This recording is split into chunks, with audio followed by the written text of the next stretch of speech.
이제 죽음도 생각할 나이가 돼서 죽음에 대해서 한번 생각을 해봤습니다. 어때요? 제가 질문을 하나 던졌는데 세상이 나를 떠나가는 걸까? 내가 세상을 떠나는 걸까? 어떨까? 우린 보통 내가 세상을 떠난다고 생각을 했지. 세상이 나를 떠나는 건 생각도 못 했는데 누가 헬멘헤스의 시를 이렇게 노래로 부르는 걸 듣고 저건 아닌데 싶어. 그냥 그래서 제가 죽음에 대해서 한번 생각을 하고 써봤습니다. 어때요? 내가 세상을 품고 있을까? 세상이 나를 품고 있을까?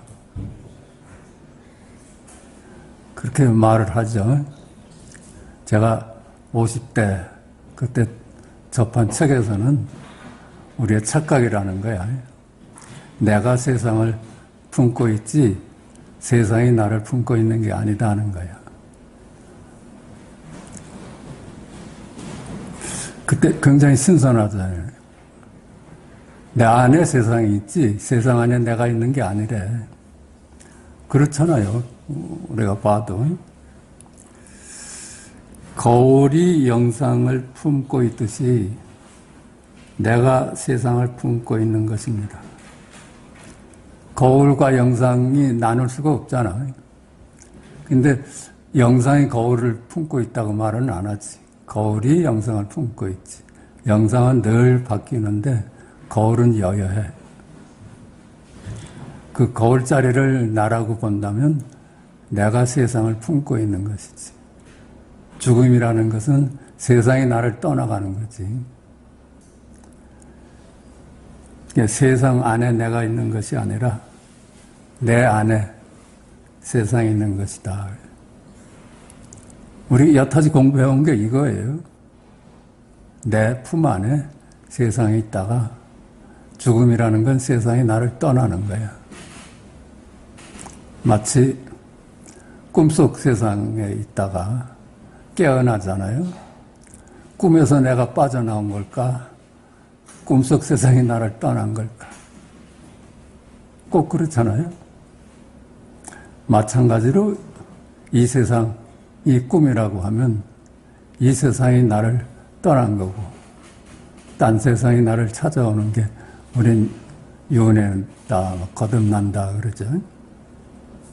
그냥 나뿐이야.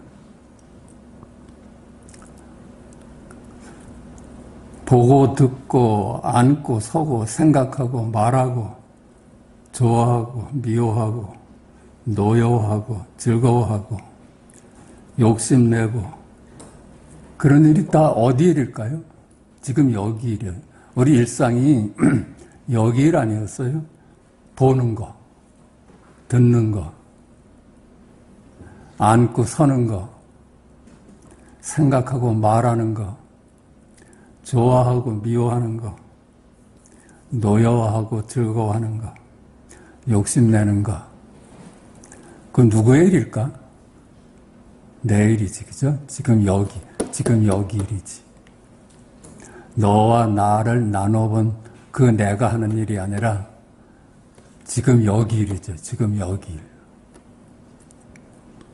그 외에는 한 물건도 없어. 그 본래 무일물이다 그러잖아요. 본래 한 물건도 없어. 그런데도 보고 듣고 말하고 생각하고 욕심내잖아요. 그게 지금 여기 일이야. 지금 여기 일. 그거 외에는 한 물건도 따로 없어. 그러니까 천상천하에 나 홀로다 그랬죠. 나뿐이다. 그 유일자지, 유일자. 우리는 유일자야. 죽을래야 죽을 수가 없는 존재예요. 그 있는 그대로잖아요. 있는 그대로. 있는 그대로가 뭘까요? 우리가 보고, 듣고, 말하고, 생각하고, 욕심내는 것이 있는 그대로예요. 지금 여기 내일이야. 그거 외에는 한 물건도 없어. 그러니까 이름에 머물지 말라고 그러잖아요. 금강경에 석가께서 응무소주의 생기지 마라. 이름에 머물지 말고 살아라. 그 이름 안 따라가는 거야. 이름 안 따라가면 보는 거, 듣는 거, 그게 나지요. 그 외에는 한 물건도 없어. 이름이 들어서니까 내가 하늘을 본다 하고 나눠보지 이름만 없어 봐요. 언제나 지금 여기 일이지. 우리의 일상인 견문각지하고 어묵동정하는 일상이 모두 너 없는 나, 둘이 안에 내 일이라요. 그 외에는 한 물건도 없어. 지금 여기 내일이지. 그러니까 우리가 항상 이름에 속아가지고 이름에 머무니까 세상 만물이 공존하는 걸로 보이는데 그 만물이라는 게 이름이 만들어 놓은 것도 아니에요. 하늘이다, 땅이다, 나다, 너다, 뭐 착하다, 악하다 다 이거 따로따로 존재하는 것 같은데 이름이 나누는 것들이라요. 이름 이전에는 언제나 둘이 아니야. 그러니까 알 수가 없어. 그 자리는 알 수가 없어요. 왜 알 수가 없어요? 우리는 이름밖에 모르니까. 비로소 우리는 이름을 만들어내면서 이름으로 파악을 해요. 세상을. 그러니까 이름으로 쪼개져 버린 거지, 세상은. 나뉘어지기 전에는 언제나 주와 객이 둘이 아니야.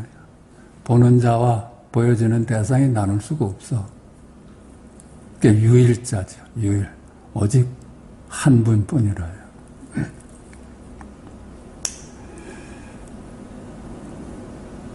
어때요? 꿈속에서 나 없는 꿈을 꿔봤어요? 내가 없는 꿈을 꿔봤어요? 그런 일 없었지? 내가 없는 꿈이 있을 수가 없어. 이 세상도 내가 없는 이 세상에 있을 수가 없어. 여기서 내 없는 이 세상이라는 거는 분별식인 나, 꿈속에서 나 없는 꿈 같은 그 나라는 거는 나누어진 나 없는 꿈이 없잖아요. 거긴 꿈속에서 항상 내가 있었지. 이 세상도 항상 내가 있죠. 왜 이 세상이 같이 드러날까? 나하고 세상하고.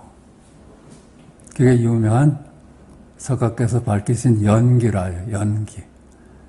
내가 등장하면 세상 만물이 같이 등장해. 연기적 관계이기 때문에 그래요. 국어사전의 모든 단어가 서로 연기해. 그래서 하나가 일어나면 나머지 모든 단어가 다 일어나. 그러니까 이 세상을 구성하는 거라요. 이름뿐인 이 세상을. 이미지일 뿐인 이 세상이 왜 동시에 드러나는가 하면 연기로 존재하기 때문에 그래요. 내가 있어서 네가 있고 네가 있어서 내가 있는 세상이야 이게. 그러니까 우리는 내가 없는 꿈을 꿔본 적이 없지. 그러니까 내가 사라지면 이 세상도 사라지는 거예요. 우리가 잠이 들면 이 세상에 있을까? 내가 잠속에 푹 빠졌는데 이 세상도 같이 빠져버리는 거라. 이 세상도 같이 떠나버린 거라요.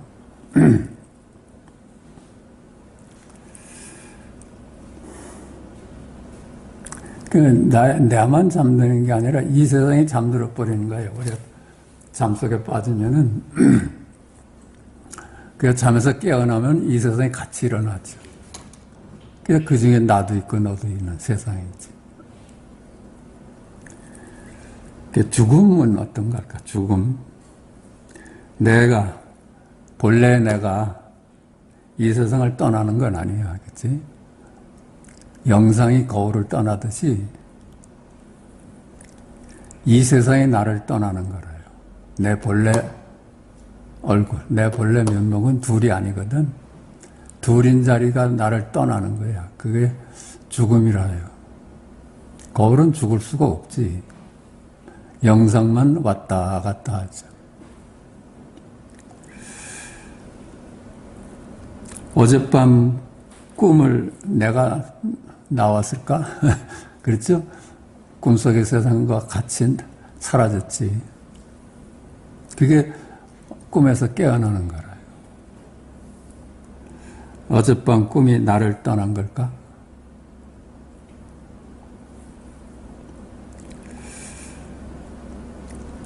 내가 깊은 잠을 떠난 것인가? 깊은 잠이 나를 떠난 것인가? 우리가 욕계, 색계, 무색계 하면서 낮과 밤과 꿈을 나눠보잖아요.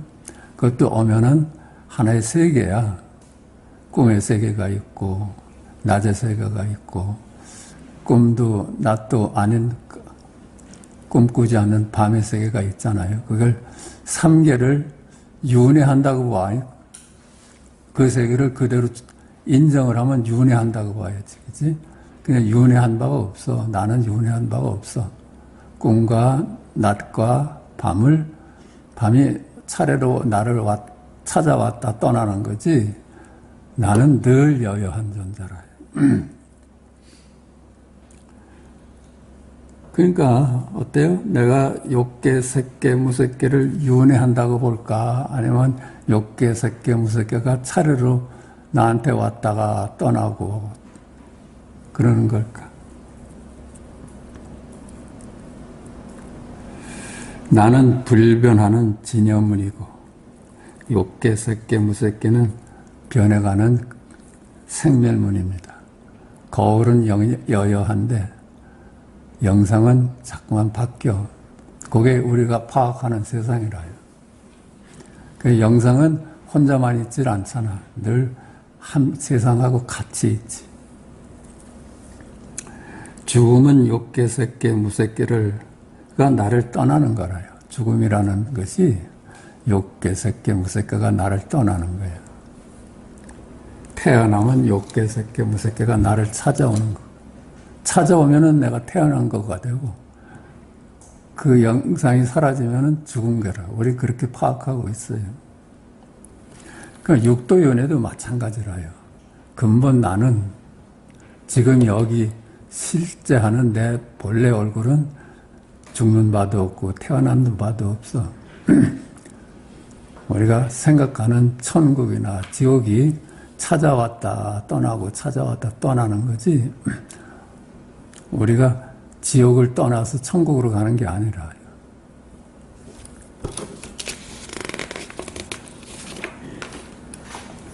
그 육도윤회는 6가지 세상이 나를 떠나는 것이 죽음이고 6가지 세상이 나를 찾아옴이 태어남이야. 그래요. 나는 늘 여해. 태어난다는 건 연기하는 한 세상이 찾아오는 거야.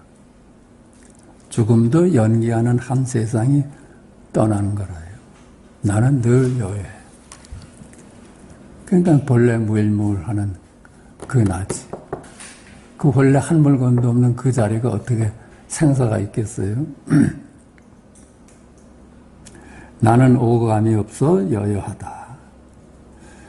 죽음과 태어남은 실체가 없어 이미지일 뿐인 낮과 밤과 꿈이 오고감이고 실체가 없는 천국과 지옥이 오고감이라요. 나는 늘 여해.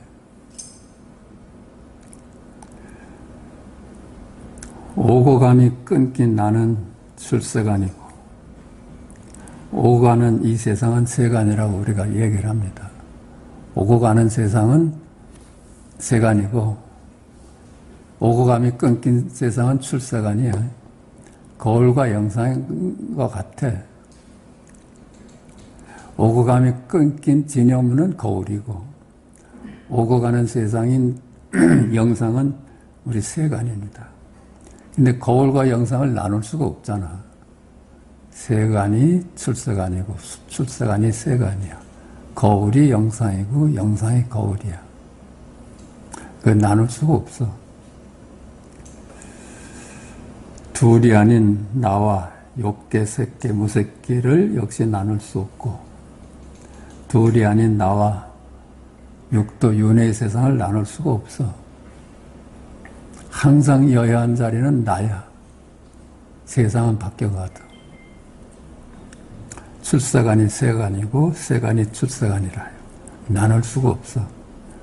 그러니까 영상으로 보면 오고 가잖아요. 영상으로 보면 오고 가는데 거울로 보면 오고 간 바가 없어. 그러니까 생로병사 하되 생로병사는 거울의 영상의 일이야.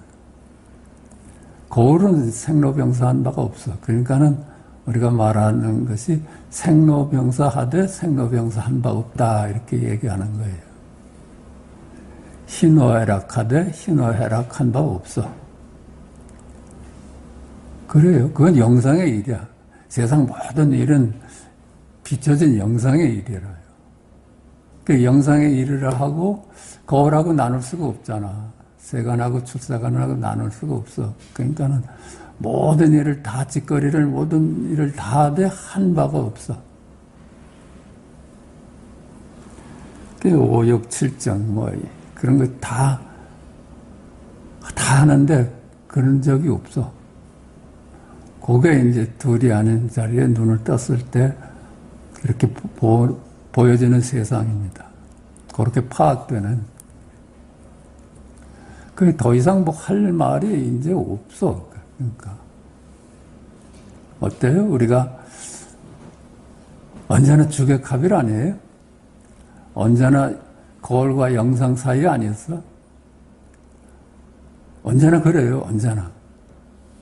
단지 우리가 생각을 못해가지고 영상에다 이름을 지어주면서 따로 존재하는 물건으로 만드는 거예요. 영상에다가 이름을 붙여. 저건 하늘이다 하면 하늘이 태어나 버렸어.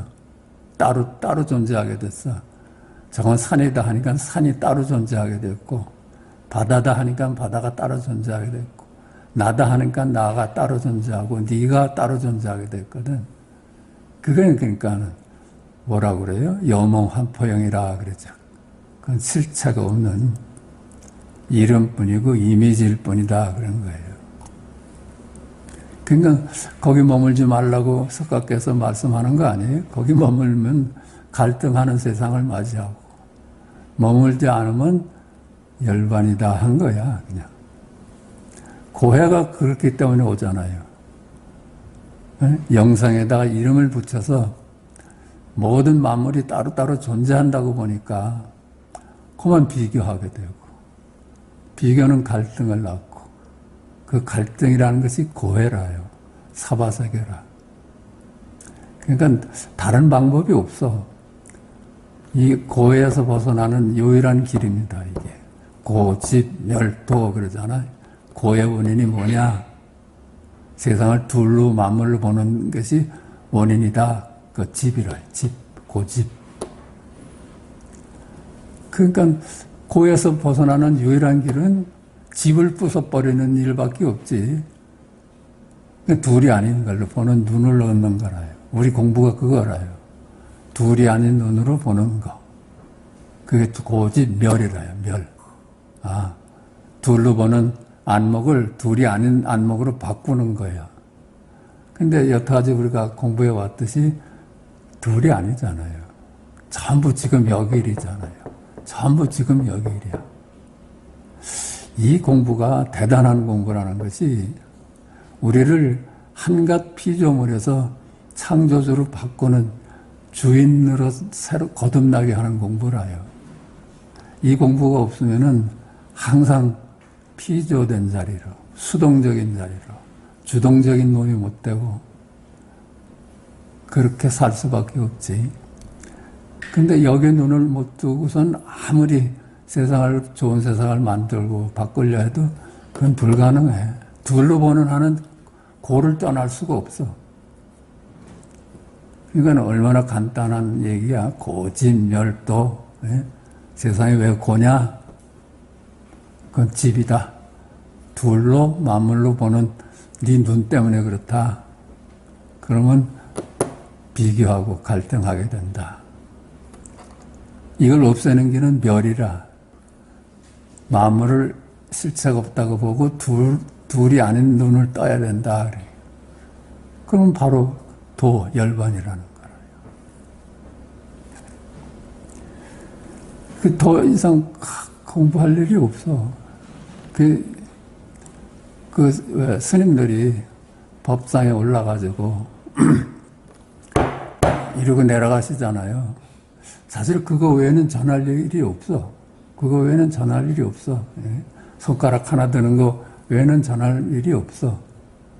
다 역일이잖아요. 전부 역일이야. 그거만이 기묘한 우리가 터득하는 해야 될, 깨달아야 될 문제지.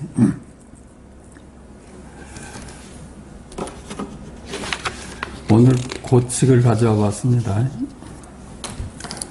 고칙 한번 읽어볼게요. 고칙 30일. 영산회상에 있던 500명의 비구가 숙명통을 발휘해서 자기 자신이 과거세 부모를 죽인 죄를 보고는 저마다 깊고 미묘한 불법을 깨달을 수 없지 않을까 하고 의심을 품게 되었다. 왜 불교에서 오역죄라고 그러잖아요. 부모를 죽인 죄, 임금을 죽인 죄, 부처님에다가 상처를 낸 죄, 이게서 5가지 죄를 짓는 절대 깨닫지 못한다고 그래. 그게 오역죄야, 오역죄. 근데 이제 전생을 보는 눈을 떴어. 부처님 제자들이. 전생을 보니까 자기도 다 별짓 다 했거든. 부모도 죽인 적이 있고, 임금님, 부처님의 상처 낸 적도 있고, 그 오역죄를 짓는 놈은 깨닫지 못한다 하니까, 제자들이, 그러니까, 야단 나서 우리는 이제, 전생을 보니까 자기가 오역죄를 지었거든. 그러니까 우리는 이제 가망이 없다. 그러니까 대중들이 술렁대기 시작했어요. 우리는 이제 글렀다. 그러니까 문수가 큰일 났거든. 대중들이 다 이제 흩어질 참이야. 공부를 안 하고. 그러니까는 문수가 몸소 나섰어요. 칼을 빼들고 석가를 죽이겠다고 덤볐어. 그러니까 죽여도 상관없다는 걸 보이려고 한 거야. 그냥 석가께서 문수야, 그러지 마라. 나는 그러면 죽는다. 그러니까 이법의 세상에서는 상처를 입을 수밖에 없죠. 그죠? 멈추어라. 오역죄를 지어서는 안 된다. 나를 해치지 말아라. 나는 반드시 해를 입게 되니 해를 쉽사리 입기 때문이더라. 나도 네가 찔르면 죽어. 그 말이야. 문수살이야. 본래부터 내가 있고 남이 있는 것이 아니다. 이제 말을 하는 거야. 내가 있고 남이 있는 게 아니다. 다만 마음속에서 나와 남이 따로 있다고 보는 것뿐이다. 우리가 깨어있는 눈으로 보면은 죽인 바가 없는 거라요. 세간법에서는 너나가 있어서 죽고 살리는데 출세간법 둘이 아닌 눈으로 보면 아무리 죽여도 죽인 바가 없어. 그걸 이제 깨우쳐 주려고 하는 대중들한테 자기 전생을 보니까는 부모를 죽인 죄도 있고 임금을 죽인 죄도 있으니까 그게 상관없다는 걸 깨우쳐 주려고 문수가 발벗고 나선 거예요. 내가 석가를 죽일 테니까 너희들 동요 말라 하니까 석가께서는 세간법에서는 찔리면 안 되잖아요. 문수야 찔리지 말아라. 그래서 석가께서 법문을 하신 거예요. 본래부터 내가 있고 남이 있는 것이 아니다. 다만 마음속에서 나와 남이 있다고 보는 것일 뿐이다. 석가의 말씀이야. 마음속에서 그러한 견해가 일어날 때 나는 반드시 해를 입게 되니 이것을 두고 해를 쓴다고 하는 것이다. 둘로 볼 때는 해가 되죠. 그죠? 둘이 아닌 안목에서는 죽인 바가 없어. 고칙 30일이 그렇습니다. 이 고칙에 대해서는 한 말씀 드려야 되는 건 제가 잘못 볼 수도 있어. 그러니까 고칙은 여러분 또 생각을 하셔가지고 언제든지 저한테 저는 그렇게 생각 안 합니다. 이렇게 하는 분이 계셨으면 좋겠어. 이거 사실 말하면 안 되는 얘기거든. 말하면 안 되는 얘기야. 선가에서는 아주 귀합니다. 절대 너와 나 스승이 너와 나 사이에서만 비밀이다. 이걸 답을 공표하면은 이 화두는 쓸모가 없는 놈이 돼. 그러니까는 제가 말씀드려도 저 선자가 잘못 본 게 뭘까 하고 한번 더 궁리를 하세요. 이에 500명의 비구가 스스로 본래 마음을 깨닫고 온갖 것들이 꿈과도 같고 환영과도 같음을 밝게 알고는 입을 모아 찬탄하였다. 이제 그 말씀을 듣고 생사가 본래 없구나. 죽이되 죽인 바가 없구나. 하면서 이제 대중이 안심을 했어. 위대한 지혜를 가지신 문수사리께서 법의 밑바닥까지 깊이 통찰하셔서 스스로 예리한 칼을 쥐고 열의 몸을 핍박하셨네. 칼과 마찬가지로 부처님도 그러하시어 하나의 모습이요 둘이 아니네. 둘이 아니야. 둘이 아니니까 죽이되 죽인 바가 없는 거예요. 모습이 없으니 생겨남도 없는데 이 가운데서 어떻게 죽이는 일이 있으랴. 이렇게 대중들이 이 사건으로 인해서 다 깨달았다는 거예요. 어쩌면 석가하고 문수가 연극을 한 거예요. 문수가 실상 석가를 죽이려고 칼을 빼들었겠어. 연극한 거지. 아주 너무 실감 있게 둘이 연극을 해가지고 그 대중들로 하여금 생사가 없는 자를 깨닫게 한 거야.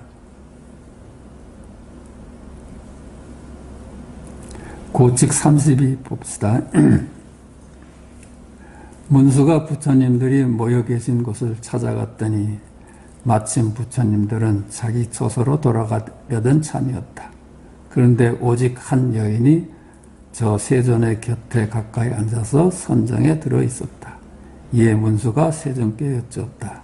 어찌하여 이 여인은 세존의 곁에 가까이 앉아 있는데 저는 그렇게 하지 못합니까? 문수가 이제 부처님들이 모여있는 곳에 찾아갔더니 마침 법회가 끝나가지고 부처님들은 자기 처소로 다 돌아가려던 참이었어. 그런데 오직 한 여인이 세존 곁에 가까이 앉아서 선장에 들어있었어요. 선장에. 깊은 이제 명상을 했었나 보지. 이에 문수가 세존께 여쭈었다. 그 장면을 보고 세존께 여쭈었어요. 이 여인은 세존의 곁에 가까이 앉아 있는데 저는 그렇게 하지 못합니까? 그렇게 물어.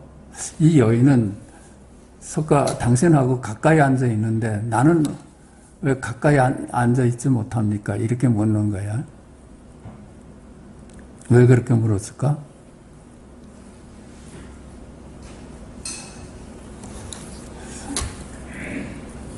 이게 어때요? 문수의 눈은 나눠서 본 적이 없어. 둘이 아니야. 둘이 아닌 안목을 가지고 세간법을 보니까 저 여인은 왜 석가 가까이 있다는 거예요. 가까이 있다는 거는 따로 떨어져 있다는 거 아니에요? 왜 석가는 가까이 떨어져 있는데 나는 왜 석가 당신 옆에 가까이 있지 못합니까? 이렇게 물은 거예요. 그럴 수 있지. 그러니까 출세간의 안목만을 고집해서 둘이나 아닌 안목을 그렇게 서로 다른 거야. 여인은 둘로 보는 안목, 그 세간법에 머물고 문수는 출세간법에 머물러서 그놈이 둘이 아님을 보질 못하고 문수는 출세간법만 고집하고 있고 여인은 세간법만에 머무는 거야.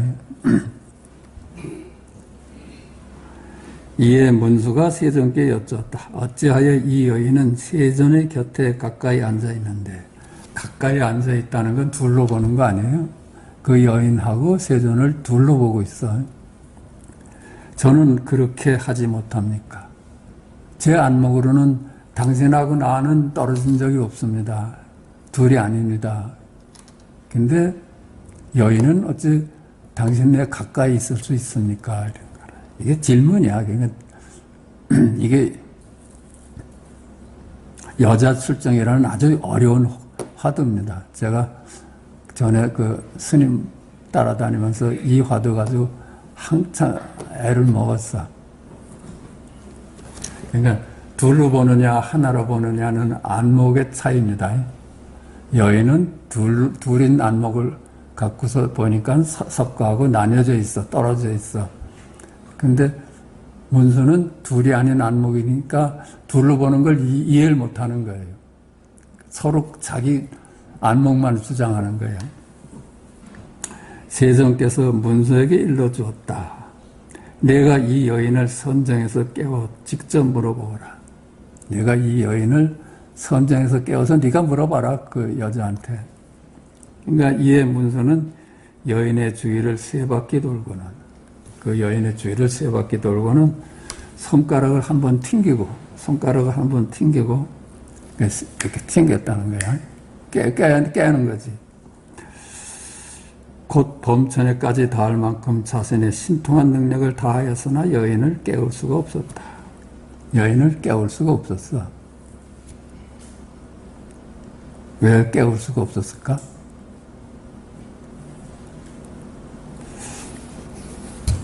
여인은 망상에 잡혀 있는데, 그치? 둘로 보는 망상을 둘이 아닌 자리로 깨울 수가 없었어. 아무리 무슨 짓을 해도, 이렇게 해도, 여인은 늘 둘로 보는 안목을 고집하고 있었고, 문수 안목에서는 그게 이해가 안 되는 거예요. 둘이 아닌데 어째 그러는 거예요. 그러니까 깨울 수가 없어. 둘로 보고 있는 망상을 쉽사리 깨우쳐가지고 둘이 아닌 안목으로 바꿀 도리가 없어. 세종께서 말씀하셨다. 수백의 수천의 문수가 나오더라도, 수백 수천의 문수가 오더라도 이 여인을 선정해서 깨울 수 없으리라. 그 대신 저 아래 세계에 42의 항아사 국토를 전하면 망명보살이 있는데, 그러면 이 여인을 선정해서 깨울 수 있으리라. 저 멀리 42의 항아사 국토를 지나면은 거기 망명보살이 살아있는데, 그 망명보살을 불러와서 이 여인을 선정해서 깨라 하면 깨울 수 있을 것이다. 그 망명보살이라는 건 그 이름이 가리키고 있듯이 둘로 보는 망상이, 그러니까 선장에 깊이 들어있는 여인이야. 선장에 깊이 들어있는 여인을 깨서 이 여인을 깨보라고 그래라. 그러니까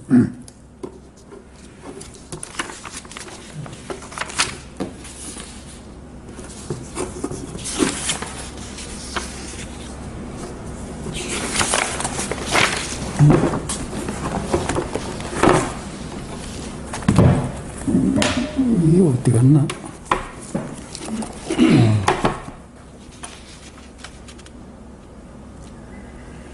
깨울 수 있으리라 그랬어. 그러니까 이제 문수가 여인을 불러내왔어. 그러니까 명상하고 있었으니까 금방 불러오죠. 깨우면은 금방 나오지. 순식간에 망명보살이 나타났어. 그러니까 저 여인을 네가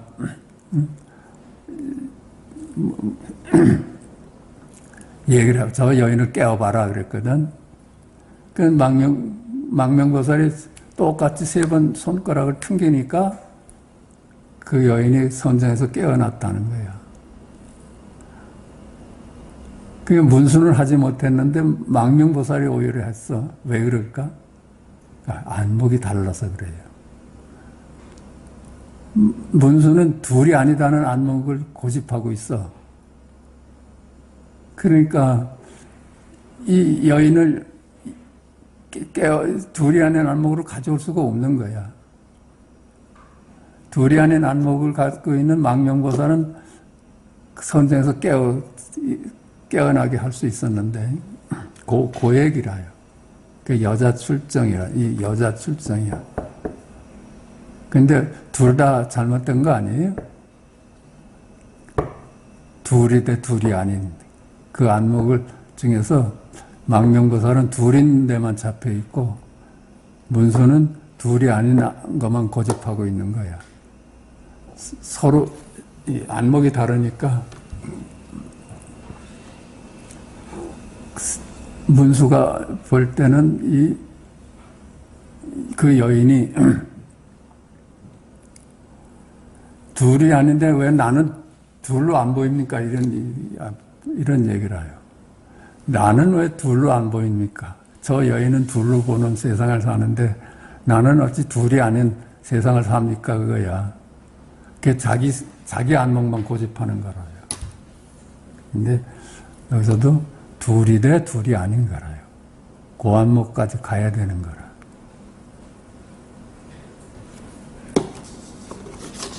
자, 고칙 33. 자자에 하는 날에, 자자하는 날은 하한 거에 마지막, 이제 스님들 하한 걸 마치고, 마지막 그 날에 안거 중에 이제 죄 지은 사람들 뭐 참회를 시키고 벌을 주고 하는 날이야. 그게 아마 반성하는 날인가 봐요. 자자하는 날에 안거 중 자신이 범한 죄를 고백하고 참회하는 일이야. 자자하는 날이라는 게. 하는 날에 문수가 세 곳에서 여름을 보낸 일로 가서, 그러니까 이 얘기를 해. 문수가 어디 나가지 못하는데 세 곳을 다녀왔어. 크게 이제 규칙을 어긋냈잖아요. 그 문수가.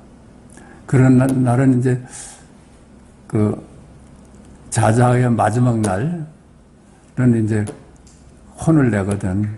너 참회해라 이렇게. 우파리 존자가 그랬다고도 하고 그래. 우파리 존자가 그랬다고도 하고 여기서 문수로 나오는데, 그러니까 그 수행 중에 어디 가서 외도를 했다던가 하여튼 범행을 했어. 그러니까 그날은 이제 그 백비를 치면서, 종을 치면서 문수를 불러내는 거예요. 너 참회해라.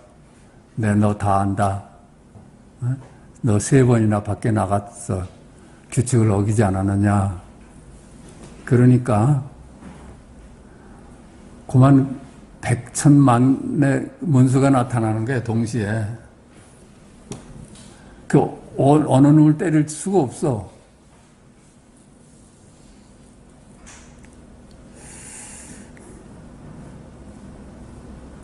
가섭이 그 몽둥이를 들었다가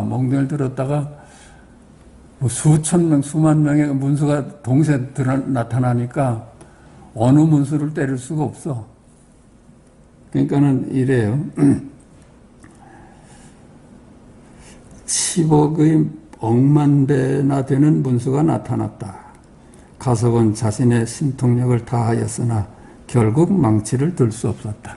가섭은 신통력을 다 해서 진짜 문수를 찾아내려고 했는데 못 찾아냈어. 그때는 세존께서 이렇게 말씀하시는 거예요. 가섭에게 물으셨다.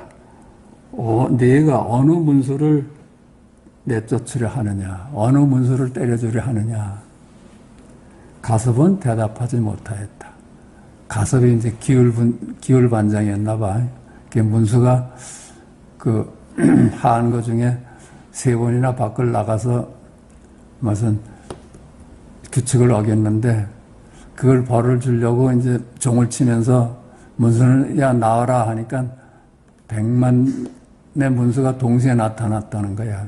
그러니까 누구한테 때릴 수가 없잖아. 그러니까는 석가께서 너는 누구를 때리겠느냐 이렇게 물었어. 이게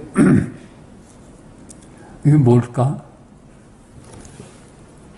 저는 이 대목에 보면은 왜 그 예수께서 누구 간음한 여인을 두고 동네 사람들이 다 와서 돌을 던질 때 예수께서는 그러시잖아. 내가 감히 이 여인한테 돌을 던질 수 있는 사람은 던져봐라 했더니 다 떠났다는 거 아니야? 요게 그거 얘기라고 보여. 그 얘기일 거야.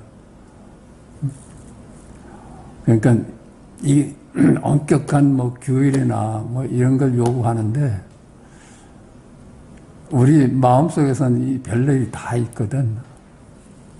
그걸 얘기하신 거 아닌가 싶어.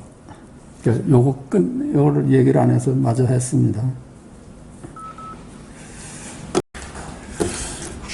책을 조금 뭐 읽어봅시다. 여타지 한 얘기인데, 지금 여기 내일뿐이다. 89페이지입니다. 소설이나 유명인의 전기를 읽을 때 책에 있는 글자 하나하나는 누구의 일일까? 그렇죠? 우리가 읽을 때 글자 하나하나가 누구의 일일까? 글자의 일이 아니야. 여태까지는 글자의 일인 줄 알았어. 소설이라는 글자니까 우리는 소설로 읽을 수밖에 없다고 보는 게 여태까지 그런 생각이었어요. 근데 여기 소설이나 이게 여기일이라요. 소자로 읽는 것도 여기일이지 소자에 주권이 없어. 내가 너는 소자라고 하니까 소자가 됐지. 한 구절 한 구절이 누구의 일일까? 한 구절 한 구절이 누구의 일일까? 한 문장 한 문장이 누구의 일일까? 전부 한 글자도 그렇고 한 소절도 그렇고 한 문장도 전부 저기 지금 여기 일이라요. 내가 그렇게 읽지 않으면 그렇게 될 수가 없어. 근데 우리는 소자니까 소자를 읽어야 된다 하면 주권을 뺏긴 거잖아요. 종으로 사는 거잖아. 주인은 저쪽에 있잖아. 하늘이니까 하늘이라고 보지. 이건 내가 주인이 아니고 하늘이 주인이 된 거야. 내가 주인이 할 때 너는 하늘이다 할 수 있고 너는 바다다 할 수 있고 지금 11시 반이다 할 수 있는 거라요. 내가 주인일 때. 지금 11시 반이 시계에 맞춰서 얘기를 해야죠. 그럼 시계가 주인이 됐지. 모두 지금 여기 내일일 뿐이지. 달리 누구의 일이겠는가? 그것이 지금 여기 내일일 때. 한 글자, 한 글자가 살아있어. 내일일 때 글자가 살아있는 거라요. 내일일 때. 살아있는 생명 아니에요? 달리 누구의 일이겠는가? 이게 내일일 때 생명이 되죠. 한 글자 한 글자가 살아있으며 한 구절 한 구절이 살아있으며 한 문장 한 문장이 살아있습니다. 내일일 때 전부 다 살아나요. 내일일 때 하늘도 살아나고 땅도 살아나고 바다도 살아나고 산도 살아나고 산천초목이 다 내일일 때 살아나. 저기 일일 때는 그냥 이미지고 그냥 죽은 놈들이라요.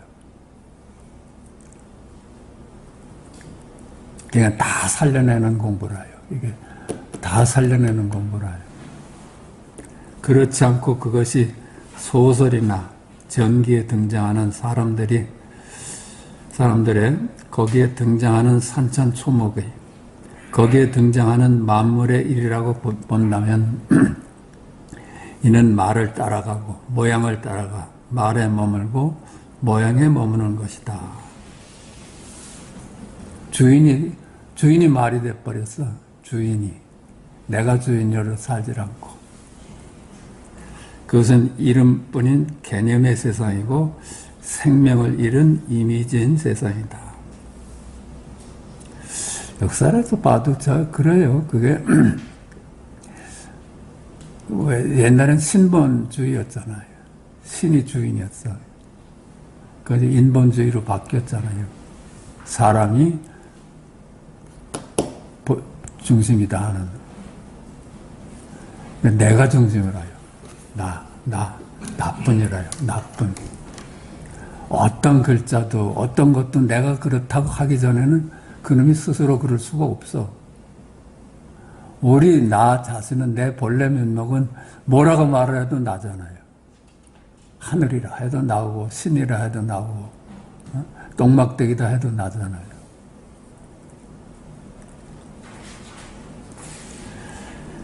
세계사 등 역사책을 읽으면 거기에 역사 이전부터 근대를 거쳐 현대에 이르기까지 수많은 사건들과 인물들이 등장한다. 이들은 그 누구의 일이 아닌 지금 여기 살아있는 내일이지 않는가. 역사책을 읽는 것도 그래요. 내용을 따라가고 역사적인 사건에 따라가면 그만 얘기거리가 돼버리고 안 따라가면 살아있는 생명이라요. 한자 한자. 그것이 어찌 미래의 일이겠는가. 그렇지 않고 그것이 역사적인 사건의 일이고 등장인물의 일이라면 이는 곧 실체가 없는 이름일 뿐인 개념의 세상이지 않는가. 다 죽은 놈으로 만들어. 다 죽은 놈 만들어요. 근데 여기로 올 때 다 살아나. 그게 부활이라요. 온통 한 놈도 남기지 않고 살려내는 것이 우리 공부라요. 물리학책을 읽는다 해도 마찬가지다. 분자, 원자, 전자, 파동, 입자가 모두 지금 여기 내일이지. 지금 여기 내일이야. 그런 놈들이 따로 있질 않아. 그것이 어찌 분자, 원자, 전자, 파동이나 입자의 일이겠는가. 지금 여기를 등지고 말을 따라가 머문다면 아무리 과학이라 해도 이 어찌 이름뿐인 세상이 아니겠는가. 과학이라고 아무리 진리라고 해도 그냥 이름이고 책 속의 얘기일 뿐이야. 만유인력의 법칙 등 모든 물리학의 법칙이 모두 지금 여기 내일일 뿐이다. 제가 이 본문 들을 때 만유인력의 법칙이 지금 여기 일이지 만유인력의 법칙이 따로 있질 않다. 그 얘기를 듣고 참 저런 얘기도 다 있나 그랬는데 참말로 그래요. 만유인력의 법칙도 여기 와서 살아나.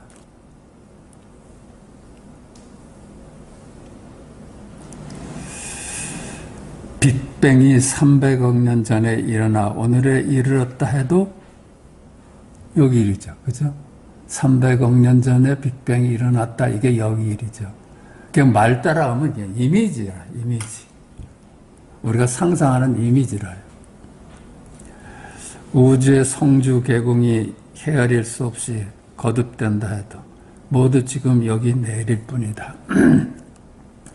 우주가 생겨나고 멸하는 것이 수억 번 돼도 여기 일이라요. 전부. 물리학, 이것이 여기서 끝낼 일을 두고, 물리학, 이게 물리학 아니에요? 살아있는. 여기서 끝낼 일을 두고, 물리학은 수만 권의 책을 써가면서 안으로 밖으로 찾아 헤매고 있으니 언제 끝날 날이 있겠는가. 물리학이라는 것이 존재의 근원을 찾아가는 공부 아니에요? 근데 문자만 해서 자꾸만 끈이론이니 뭐 이렇게 가봐도 그냥 이미지에 멈춘다는 거예요. 내가 무슨 얘기를 해도 여기라, 여기 생명을 얻어. 그래야지 생명을 얻어요. 우리의 몸을 두고 이것은 눈이고 이것은 귀고 이것은 코고 이것은 혀고 이것은 몸이고 이것은 의식이다 해도 그거는 이미지잖아요. 이름일 뿐이잖아. 근데 그것이 살아나려면 눈, 귀, 코, 혀, 몸, 의식은 지금 여기 내일이다. 그렇죠? 이것이 코고 이것이 내 몸이고 이것이 내 손이다 할 때 살아나는 거예요. 그것만이 실제하지 코나 입이나 몸이 따로 존재할 수가 없어. 다 이미지야. 그런데 지금 여기를 등지고 말을 따른다면 그것은 이름일 뿐인 개념의 세상이 된다. 어떤 것도 그렇잖아요. 여기 때 살아있는 생명이지 말을 따라하면 그냥 이미지고 개념이야. 아무리 해도. 내 몸이다 해도 마음을 따라하면 이미지고 개념일 뿐이지. 그래서 부처는 반야심경에서 눈도 없고 귀도 없고 코도 없고 혀도 없고 몸도 없고 의식도 없다라고 하였다. 그렇죠? 무아니 비설신의 그러잖아요. 반야심경에서. 한 물건도 없다는 거야. 그런 코나 눈이나 이렇게 따로 존재하는 게 아니다는 거야. 만물 역시 이와 같다. 만물에 대한 유무, 경중, 미추, 우열, 장단, 곡직, 귀천, 선악, 생사, 시위 등을 100번 거듭 부정하는 일이 모두 지금 여기 일이다. 사구백배라고 그러죠. 말은 100번을 부정해가도 그냥 말일 뿐이야. 있다 해도 말이고 없다 해도 말이고 있는 것도 아니고 없는 것도 아니다 해도 말이고 있지도 않고 없지도 않다 하고 100번을 이렇게 부정을 해가 진실을 찾아서. 근데 아무리 100번을 부정해도 말이잖아요. 근데 안 따라오면 있다 해서 끝날 일이잖아요. 없다 해서 끝날 일이야. 그 화두가 있어. 사구백비를 떠나서 한마디 일러주십시오. 그래. 원호한테 묻던가 그래. 사구백비는 내가 묻지 않겠다. 사구백비를 떠나서 한마디 일러주십시오. 뭐라고 하시겠어요? 있다. 그러지. 그쵸? 없다. 있는 것도 아니고 없는 것도 아니다. 있기도 하고 없기도 하다. 말을 안 따라하면 사구백비가 다 살아나. 말을 따라하면 사구백비가 다 죽은 말이 돼.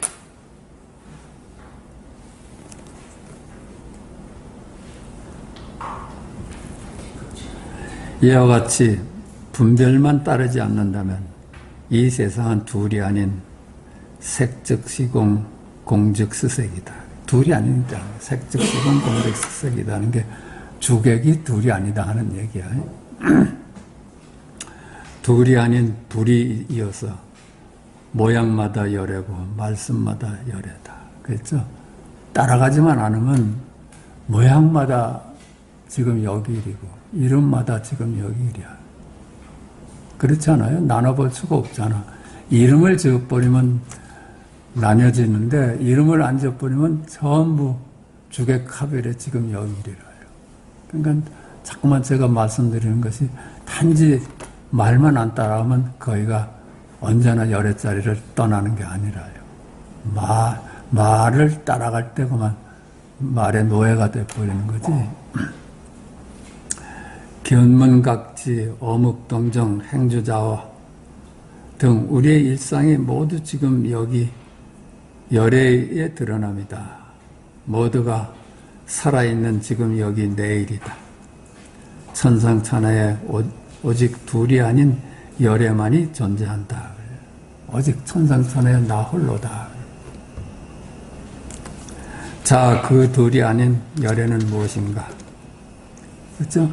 하늘이 막습니다. 이게 열애잖아요. 오늘 밤은 별이 충충합니다. 이게 열애야. 스님들이 하시는 그게 열애예요. 열애를 보여준 거라요. 생명을. 이 기적까지 해볼까? 아는 것만으로 세상을 살아간다면 어제가 오늘이고 오늘이 내일이고 언제나 헌 것이다.